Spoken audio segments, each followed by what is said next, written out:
Assalamualaikum warahmatullahi wabarakatuh. Perkenalkan, kami dari kelompok 5 akan menjelaskan untuk alur dari toko online Batik Sri Kandi.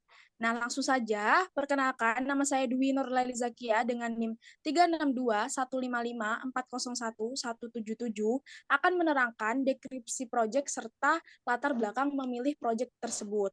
Selanjutnya, nah, di sini deskripsi dari proyek yang kami buat, kami mempunyai tujuan untuk bekerja sama kepada UKM Batik Sri Kandi. Nah, di mana pemilik ini bernama Bu Hani. Nah, Bu Hani ini memerlukan sebuah website atau aplikasi mobile dikarenakan uh, Bu Hani ini ingin mengefisienkan para pembeli untuk bertransaksi. Selanjutnya, untuk latar belakangnya, yang pertama, proses transaksi yang masih dilakukan secara online di toko batik online Sri Kandi tersebut, padahal di dalam toko batik tersebut memiliki potensi yang sangat besar pada pemasarannya. Nah, pemasaran yang hanya berlangsung di Pulau Jawa saja sehingga tidak meluas di seluruh Indonesia. Nah, untuk pemilik UMKM ini tidak memanfaatkan seperti Instagram, Facebook, serta media sosial yang sudah memiliki pemasaran atau promosi yang memadai.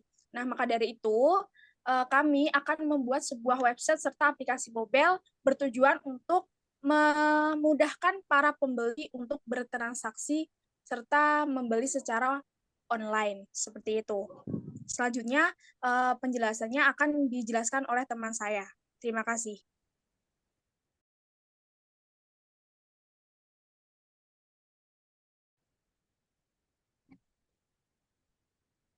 Baik, untuk penjelasan yang selanjutnya yaitu tentang fitur aplikasi. Untuk yang pertama yaitu ada dashboard yang merupakan berisi tentang daftar produk atau barang yang berisi informasi secara sekilas. Dan yang kedua yaitu ada register yang digunakan untuk proses membuat akun baru untuk user atau pelanggan dengan membuat username, email, dan password. Yang ketiga yaitu login.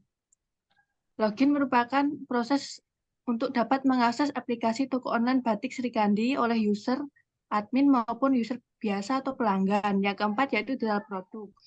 Detail produk ini menampilkan gambar produk atau barang serta penjelasan terkait detail produk tersebut. Yang kelima yaitu keranjang. Keranjang ini digunakan untuk menyimpan produk sebelum di check out. Yang keenam yaitu fitur check out. Fitur check out ini digunakan untuk proses bertransaksi menuju pembayaran. Yang ketujuh yaitu konfirmasi pembayaran. Konfirmasi pembayaran ini yaitu proses pemilihan pembayaran via pembayaran yang bervariasi kepada pelanggan dan juga untuk mengupload bukti file pembayaran. Dan yang selanjutnya yaitu pembagian job desk. Yang pertama, saya sendiri yaitu Putri Dewandista membuat fitur login atau register. Yang kedua, Variotari Mahariski membuat tampilan dashboard dan detail produk. Yang ketiga, Dwi Nurlaili Zakia membuat fitur keranjang dan fitur checkout. Dan yang keempat, Vika Rizkia membuat fitur CRUD admin, hak akses admin, dan mockup website. Dan yang terakhir yaitu Hanfa Ulinur membuat hak akses user, fitur konfirmasi, dan pembayaran. Untuk materi yang selanjutnya akan dijelaskan oleh pemateri berikutnya.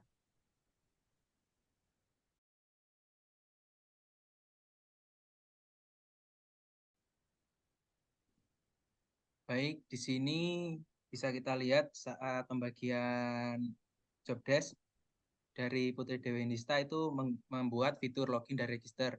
Tampilannya itu seperti berikut, ada email, password, dan login, sedangkan untuk registernya ada nama, email, dan password, dan ulangi password. Next.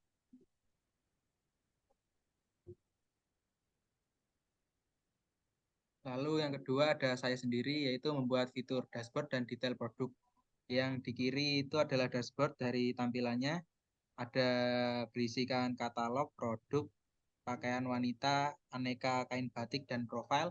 Sedangkan untuk detail produknya itu saat kita mengeklik produk itu akan dideskripsikan lebih detail tentang nama, harga, stok, keterangan, dan bisa di check out. Lalu berikutnya ada Mbak Dwi Nuraili Zakia, itu memiliki job desk membuat fitur keranjang dan check out. Bisa dilihat dalam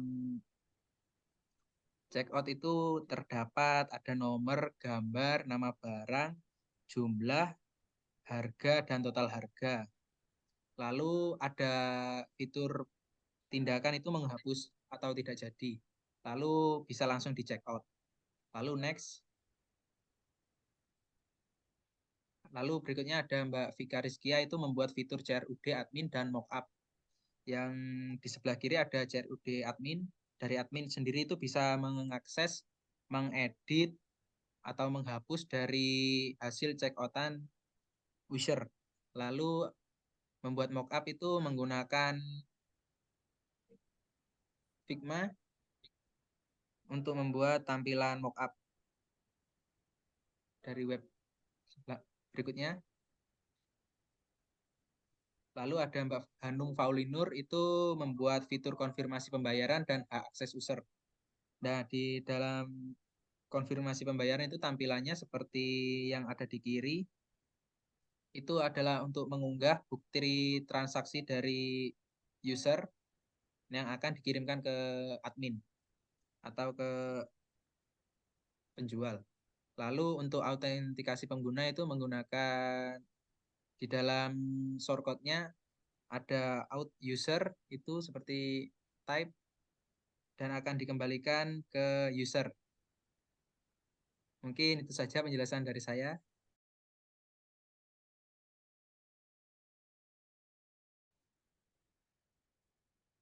Baik, di sini saya akan menjelaskan tentang demo web project di mana dari perspektif sisi user. Tampilan yang pertama yakni tampilan welcome, di mana tampilan welcome akan terdiri dari navbar dan juga slayer, di mana seller tersebut menampakkan promo-promo dari toko batik tersebut dan juga branding dari batik tersebut. Selanjutnya yakni menampilkan daftar produk atau barang yang dijual pada toko batik tersebut, di mana mencantumkan gambar, nama, harga, dan juga stok. Dari tampilan welcome ini dapat diakses baik dari user yang belum memiliki akun maupun dari user yang sudah memiliki akun.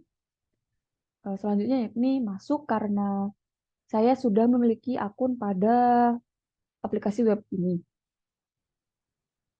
Login. Tampilannya mirip seperti tampilan welcome tadi, hanya yang membedakan yakni pada tampilan yang sudah login, di bagian navbar terdapat icon keranjang dan juga nama dari user yang sudah login. Tampilannya sama seperti halnya tampilan welcome yang tadi.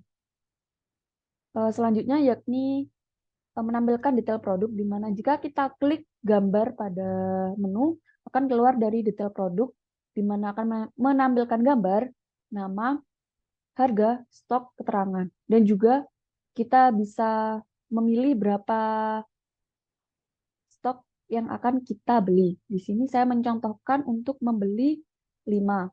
Lalu kita klik keranjang, di mana setelah kita klik keranjang tersebut akan masuk pada icon keranjang yang ada di sini. Klik. Nah, akan terjadi notif pesanan berhasil masuk ke keranjang. Lalu kita lihat pesanan yang tadi akan otomatis masuk ke keranjang, di mana jumlahnya 5 dan juga total harganya 615. Di fitur checkout ini kita juga bisa melakukan tindakan, yakni apabila kita tidak sesuai atau tidak ingin membeli barangnya, kita bisa melakukan tindakan delete.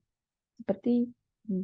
Maka di atasnya akan ada notifikasi apakah kita mau mendelete, meyakinkan kita mau mendelete atau tidak. Jika iya, kita klik OK. Jika tidak, kita klik cancel. Maka akan ada notif pesanan berhasil dihapus. Selanjutnya yakni fitur checkout, di mana fitur checkout tersebut digunakan untuk kita jika kita sudah yakin ingin membeli barang yang kita inginkan. Kita checkout,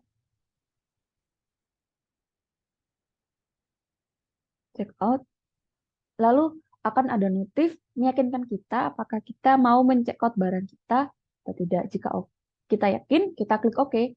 Dan jika kita tidak yakin, kita klik cancel. Kita yakin karena klik OK. Maka akan ada konfirmasi pembayaran. Namun pada fitur konfirmasi pembayaran ini masih belum sempurna. Belum bisa menampilkan jumlah harga yang ada pada checkout tadi dan juga belum bisa mensubmit bukti file yang sudah kita transfer tadi. Sekian penjelasan dari perspektif user. Saya kembalikan ke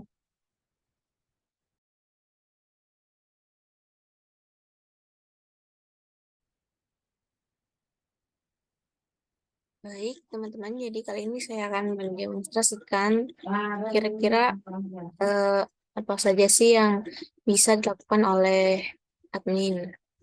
Nah, di sini kita langsung saja masuk ke alamat admin.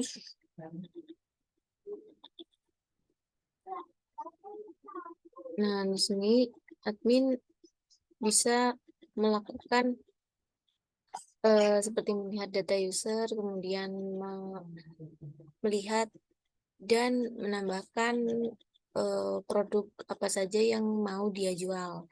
Di sini, nah untuk fitur di kelola produk ini terdapat view produk dan juga tambah produk. Untuk view produk di sini menampilkan fitur tambah produk dan juga barang yang atau produk yang sudah berhasil dimasukkan ke dalam aplikasi. Kemudian saya akan memperlihatkan ke teman-teman bagaimana cara menambah produk. Di sini kita langsung saja masuk mengisi nama produk yang akan kita masukkan. Misalnya kita memasukkan produknya, misalnya namanya batik.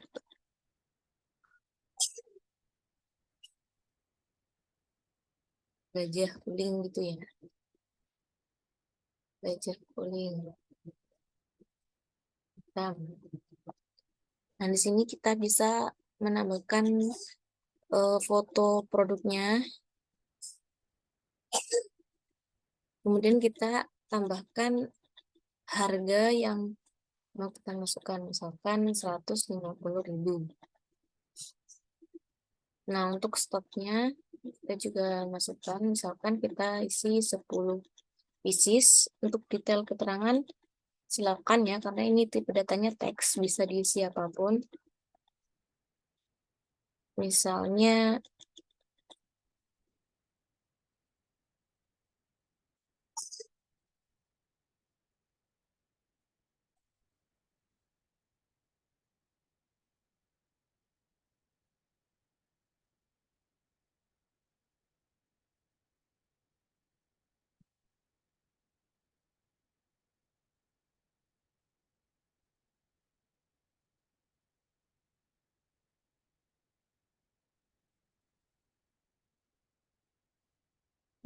seperti ini, kemudian langsung saja kita submit apakah sudah masuk ke dalam. Nah, di sini sudah masuk produk yang namanya batik gajah uling hitam, dan ini gambarnya yang kita sudah upload tadi, kemudian harganya, stok, dan di sini bisa kita edit ya teman-teman. Coba kita ubah stoknya menjadi 8 misalkan, apakah bisa berhasil, dan bisa. Ini kalau misalkan stoknya habis, bisa kita hapus melalui fitur hapus ini. Dan bisa teman-teman.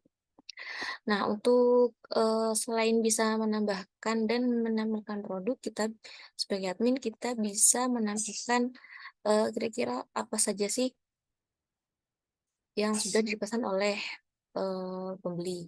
Nah, di sini sudah terlihat